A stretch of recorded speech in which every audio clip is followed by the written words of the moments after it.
মানিকগঞ্জে এবছর ১২,৫০০ হেক্টর জমিতে আগাম সবজি চাষ হয়েছে, যা কৃষকরা দিন দিন এখান থেকে অনেক লাভবান হবেন বলে আশা করছেন।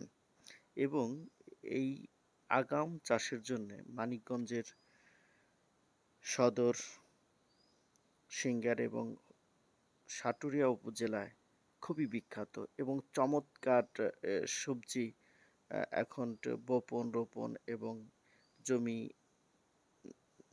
যে তৈরি করা এসব কিন্তু কাজ চলছে। সেক্ষেত্রে মনোরম পরিবেশ এবং কৃষকরাও উৎসাহ উদ্দীপনা নিয়ে এই কাজগুলো করছে। কেন করছে? আগাম চাষ করলে গতানুগতিক চাষের চাইতে আগাম চাষে অনেক লাভজনক। দ্বিগুণ লাভ পায় কৃষক অল্প সময়ের ভিতরে।